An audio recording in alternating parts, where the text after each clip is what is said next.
Welcome back, AP. Welcome back to it. Welcome back to your flipped classroom and our continuing discussion of the Industrial Revolution, right? We left off in class talking about the Industrial Revolution and its place in not only British history, but also in European history as a whole, right? But we are still at that moment right now in this flip talking about the Industrial Revolution as it relates to Great Britain at the time and how it's going to begin to expand all over the island, and eventually we'll get to, hopefully in this flip, be able to talk about how it will eventually spread to the continent. But where we left off in class, we were talking about railroads, right? We're coming off the heels of discussing steam power, steam engines, James Watt, his steam engine, also Thomas Savery and John Newcomen and his engines and things. There are theirs, right? There's two of them, right? So like talking about those different like devices that are going to serve as power mechanisms for the Industrial Revolution and how it will actually lead to the expeditious laying of railroads throughout the entirety of Great Britain. Now, something that we need to also remember as well is that a lot of this is going to be pushed by the government, right? A lot of this is going to be pushed forward by the British government, particularly members of Parliament, not only because it's going to actually drive up economics in the actual island, but it's also going to benefit those members of Parliament as they have a little bit of skin in that game, right?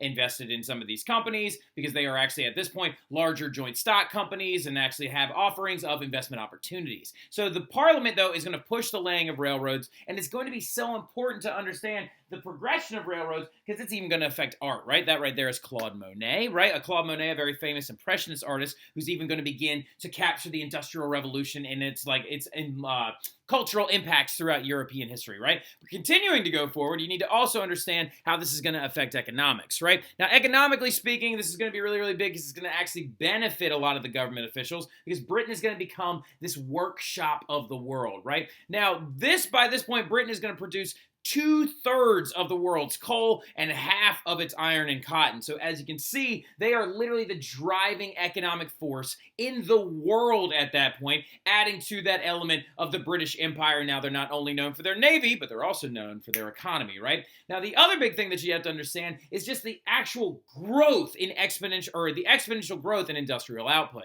So by 1750, Britain only produced 2% of all processed and industrialized goods, but by 1860, they're producing 20% of all industrial goods and processed goods, right? That is a staggering leap forward. You're talking about 10 times the amount of production within about 110 years. So that's going to be adding mad amounts of cash to the British pockets and also benefiting so many different members of that country. Now, also, though, this is going to drive forward population because as we know, when we look at like the United States of America, Great Britain, places like Germany as well, which Germany doesn't exist yet, but it will soon, you're going to see population grow in areas that have high industrial output because of the availability of jobs, wage earning power, and things like that. So when you're looking at this, 4 times the amount of people are going to actually begin to move towards Great Britain because they had 9 million, their population will grow from 9 million to 21 million in just 70 years, okay? So as you can see, can we see why the British government pushed this movement, right? It's going to push this movement because they are just gaining so incrementally off of the Industrial Revolution. Now, this is also going to have massive societal impacts. So we're now going to get into how the Industrial Revolution really, really impacts people in society, how it impacts different social classes, and how it really impacted the working class more than anybody else. So the societal impacts of the the Industrial Revolution is really going to lead to a changing of the social classes and the social strata. So this right here, of course, is just a simple sociological triangle, right, showing the differences in classes in relative to their size, right? The higher that we go up the triangle, the smaller the group gets. The lower we go, the larger it gets. And of course, relating to the Industrial Revolution, you always want to start at the top, right? Now, the upper class is still very much there, and they're the same upper class that has always been there. They are the old money. They are what is left of the old nobility. They are people that have been inheriting money throughout just decades and decades and decades of family wealth. Now, going down, though, we are seeing a massive growth of the industrial middle class. They have a huge amount of growth. The size of them is doubling, tripling over the decades because they are the factory owners, the professionals, the now educated members of society because they are actually harboring some of that profit and investing it into their families, right? So, for example, in middle-class families, you saw usually a patron or a father figure of a family risk everything they had to start a business, right? They would usually, and this is, of course, the capitalism underdog story that everybody loves so much, which is full of plot holes, but we won't get into that right now. So the thing about it, though, is you're going to see a father figure or a patriarch invest their entire life savings into a business idea. And if it continues to grow, they'll take some of that profit earnings and invest it in their own actual family. They'll send their kids off to school, they'll get them highly educated, and it's going to keep that snowball rolling down the mountain and growing in size as the middle class is beginning to get larger and larger and making more and more money. They are professionals, they're now educated, and they can actually be split into multiple different layers, right? You have upper middle class, middle class, and lower middle class, and we'll talk about those things a little bit later on, because lower middle class, for example, are your like shop foremans or your higher end like bosses inside of the factories. They don't own the place, but they're still having pretty solid wage earning power, right? So now industrial working class, though, or the urban working class, is the lowest out of everyone, which is your factory workers, your laborers, your miners, who can also be split into multiple different levels as well. When you're talking about like your upper lower class, you're talking about people that are like on the fringe of actually bumping their way up into a next class. Your working class there in the middle, and your very low class as well. Now, the scary part about this, though, is this new idea that the Industrial Revolution has brought along with it. And it's this concept known as class consciousness, which is an individual's sense of class differentiation. So for the very first time in European history, you're beginning to see in the 1800s, with the growth of the Industrial Revolution, this idea that people within lower classes know where they are, right? They know that they are poorer. They can walk down the street and see a home of a middle class individual that is much larger, much nicer, that might have workers inside of it as it is, while they're living in tenement houses and they're actually being crammed on top of each other, multiple families within one apartment. So you're seeing the growth of this urban environment leading to the concept of class consciousness. Now, this is a term coined by somebody very, very important in European history, and he is going to write a new governmental diatribe that is going to change European history for decades to come. And that guy's name is Karl Marx. K-A-R-L. Marx is spelled M-A-R-X, right? Probably one of the most important philosophers of all of European history, if not the most important political philosopher of the 1800s. Now, Karl Marx is going to be the guy that creates a governmental system in his mind known as communism, right? Him and his buddy Frederick Engels began to observe the results, the impacts of the Industrial Revolution and its impact on the regular individual. And he began to couple these impacts with the concept of class consciousness. And him and his buddy Frederick Engels, his partner, wrote diatribes about the conditions of the working class. Some of them including one book called Das Kapital, because Karl Marx is a German man. He doesn't live in Germany at this point. He lives in Prussia at this point. Now, the thing about it, though, is he eventually moves to London with Frederick Engels, where they write the most famous and important book known as the Communist Manifesto, which we will actually read a little bit later on.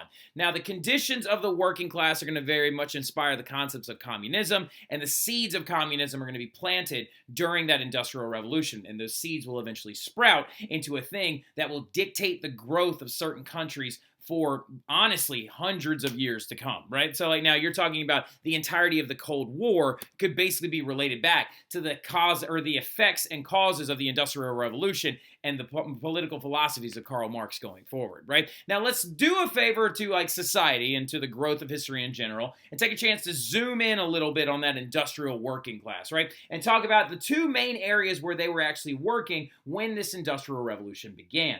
Now, where they're beginning to work is first and foremost in these early factories. Now, this is the one that we need to understand a little bit more primarily because you're seeing a larger growth of workers in these factories. Now, first and foremost, what you have to understand is these earliest factories were actually set up in the countryside. They actually weren't originally set up in cities because they needed sources of power, right? And when we talked about those inventions, the flying shuttle, the spinning jenny, and we really focused in on the water frame, the earliest factories had to be set up in the country because they needed access to running water, right? To power water wheels, to move that axle, to spin that like axle on the actual water frame, to spin those bobbins into thread, right? Now, or those bobbins into thread, right? The spools or the bobbins of carded wool into thread itself. Now, these first factories being set up in the country, though, are going to also see some early reluctance to working in them, right? So something that we need to understand is that the earliest factories, there was this huge amount of fear associated with working in these early factories. Industrial working members did not want to actually leave the putting out system and go into these factories because they actually resembled what we would call an English poorhouse, right? So if we look at these two pictures right there, one of them is a factory and the other one is a poorhouse, right? And the only thing that gives away the factory being this one is the smokestack at the top, right? This thing and this thing don't look that far apart. Now, a poorhouse is basically what it was if you didn't have enough money to provide for your family, you would be moved inside of a poorhouse where you had to actually be farmed. Your labor would be farmed out to other members of the community, and you were basically fed by the poorhouse. It was a governmental work known as the poorhouse system that actually inspired Charles Dickens to write Oliver Twist, right? And the poorhouses had terrible conditions of living. You had typhus and like tuberculosis and diseases like that spread very rampantly through them. So you had a lot of people that didn't want to go and work in these factories at first. Even though wage earning power was a little bit higher, right? And think about why that is, all right? So think about that the reluctance to working in it is going to be like mostly due to the fact that the putting out system had its own benefits, right? You could set your own time, set your own schedule. You do it when you so choose as long as the task gets done, and you can actually focus on family life and being together as a unit. Whereas there's going to be a lot of early reluctance to this because the conditions in the factories are not going to be very good. The windows don't open, there's not any ventilation, the machines don't have safety mechanisms on them to stop them if your hand gets caught inside of it. You go like, it's going to lead to people passing out. It's also like widespread child labor is going to be a large-scale thing as well, because the earliest workers in the factories weren't even adults. It was children. They actually went to orphans and foundling hospitals and filled the factories full of them because they were like, look, these kids need somewhere to, or like, excuse me, this orphanage needs money, and these kids are their like the biggest thing that they can use to make money. So literally factories made agreements with orphanages and foundling hospitals to employ the children in these earliest factories. And like I said, the conditions were terrible. The other place that you could work inside of is the mines, right? Now, new mines are being dug all over Great Britain, and old ones are being dug deeper as demand for coal and iron began to rise. Now, not only coal and iron, but things like lead as well are going to be needed like for the creation of paints and stuff like that and other different products as well. But mines in general are being dug deeper than they ever have, and new ones are springing up all over the place. Now, mines are extremely dangerous to work in, and one could argue that they're more dangerous than the factories. Now, I would heavily argue that they're more dangerous than the factories. You're talking about mine collapses, cave-ins, being run over by a mine cart that weighs hundreds of pounds, which contains raw amounts of like unsmelted iron and coal. So you're talking about also explosions, gas pockets, and getting lost in practical darkness is another thing as well. They literally also had these worries of carbon monoxide poisoning. They used to hang canaries, like little birds, up in the roofs of the mines because if the bird would pass out, that means that there's a gas leak, right? So you're talking about a very dangerous situation to work in. And originally, when the mines actually started employing people, they didn't hire just adults. They hired women, children, entire families. And the same goes for the factories as well. When the factories actually began to like basically be the only option you had to work in, the foreman didn't actually just hire the dad and the mom and like kids didn't work there. They hired entire families under contract, right? Dad would be shoveling coal, mom would be running a machine. The kids are running around picking up scraps of scraps of cut textiles and things like that are being used with their tiny hands to untangle bobbin or thread bobbins and stuff like that. Now, thing about it, though, is that women and children were actually originally some of the earliest mine workers, right? And the dangers for them were very serious, but children were often used because they could actually fit into small mine shafts and pull carts efficiently. Now, the wages in the mines, though, were much higher than that of the factories because it was so much dangerous. And one of the other dangers of working in the mines as well is this thing called black lung disease, which is when coal dust would cake all over your lungs and cause eventually cancer or also just like scarring throughout your lungs, and it would actually lead to suffocation, right? Now, the industrial working class, though, is going to be very, very important because when we study them, we can see their movements and we can see their population statistics and their wage earning potential, and it kind of really helps us demonstrate or understand the growth of economics, and it also helps us understand the growth of reform as well. Now, romantic and romanticism or romantic artists even had their view of the growing factory society, and they hated it, right? So romantic artists thought it was terrible. Wordsworth actually wrote poetry about how I'd rather sit in a field of daffodils than look at a smokestack any day of the week. And now the other thing about it, though, as well, is that romantic, poets also popularized a group of people that actually rebelled against the factory system as well early on. And they were called the Luddites, right? Now, Luddites apparently were these group of people that were based off a very famous story about this guy named Ned Ludd, right? Like the leader of the Luddites, Ned Ludd, who's wearing scraps of, he's not wearing a dress, he's wearing like scraps of textile stuff and as you can see, there's a burning factory in the background, right? But the way the story goes, this guy named Ned Ludd led these people known as the Luddites into factories where they would use tools, axes, pickaxes, and other sharp items and sledgehammers and stuff to break the spinning jennies, to break the water frames, to destroy them, to try and bankrupt the factories so they actually wouldn't be forced to work inside of them, right? So you could see how like romantics and the early like workers didn't want to work in these factories. However, money is going to be the driving force that eventually forces people to end up finding work in them. Because as the putting out system begins to die because it's inefficient, and as the factory system begins to grow, the only place that these workers had to go was the factory. So a few decades after these Luddites break all this stuff up, their family members are going to be the ones that are forcibly recruited into those factories. Now, massive urbanization is going to be a big thing that happens here as well. You're going to see the growth of cities grow exponentially due to the fact that the steam engines now can actually have factories located inside of the cities. Because remember, earliest factories popped up in the country, but when the steam engine comes along, you can now power a factory with that engine, and all you need is water and coal. And since you only need water and coal, why not place the factory where all the people are, which is in the cities, which is going to drive urbanization because more people are also going to begin to move to cities to find work. When we're looking right here at a very, very good population graph to use when you're discussing urbanization, that right there is the population of Manchester. And as you can see, Manchester is going to see a huge growth in population as the years progress, right? As the years progress and as the decades go on, you're going to see huge amounts of growth in industrial cities, all right? Now, there are some positives and negatives to the Industrial Revolution overall. Some of our positives include things like more wage earning power throughout the home, the ability to buy minor life luxuries, so you're going to see a boost in the Consumer Revolution due to the Industrial Revolution because people are now earning more of a consistent wage for their hourly rate versus actually trying to use the putting out system to get as much as they can.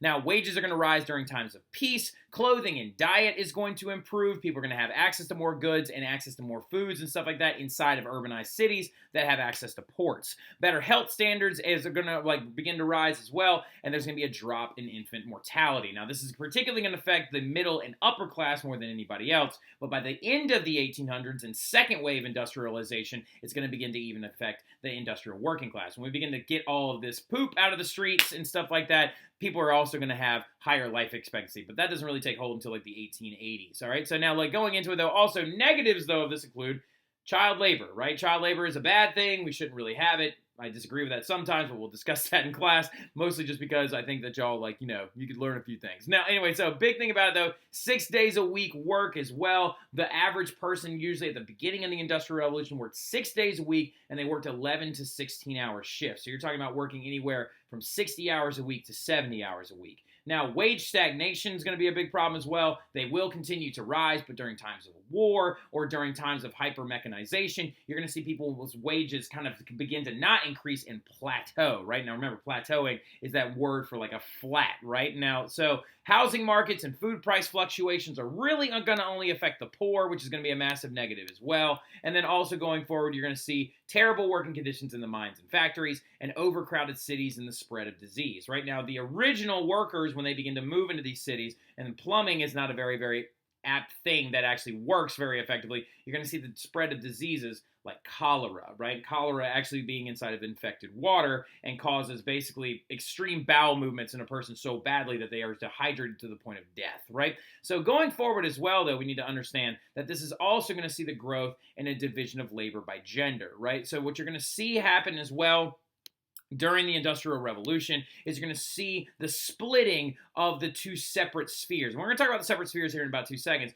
but you're going to see basically the beginning of that whole working in the home concept for women. When we look at this, from the 1700s and before, women worked just as much as men and had just as much of a say-so in the control of certain things like finances and how the actual home operated. But what the Industrial Revolution, though, is going to do, it's going to begin to push women into a more like home-based like mentality, and men into more of the public sphere. Men are going to emerge as the breadwinner, and the woman is going to appear more as the wife at home and mother. This concept right here is called separate spheres of work. Now, a lot of this has to do with the fact that, first and foremost, this affected the middle class first more than anybody, right? What this is sometimes referred to by some European historians is the cult of domesticity, right? So when the middle class began to separate itself from the industrial working class and began to grow, women were basically had like their husbands actually had businesses that provided enough money for women to be able to stay home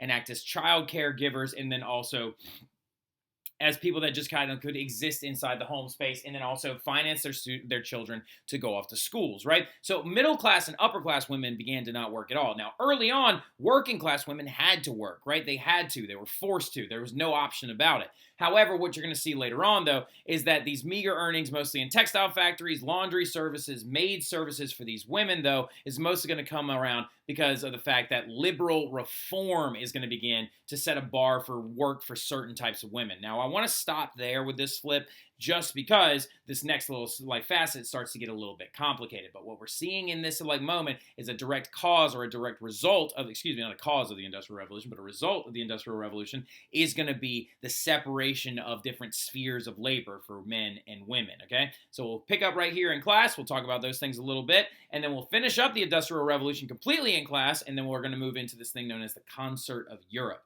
which is going to be very complicated and very tough to understand, but I believe in you, and I think you got this, okay? But we'll talk about that then, and I'll see y'all soon. Y'all have a good one.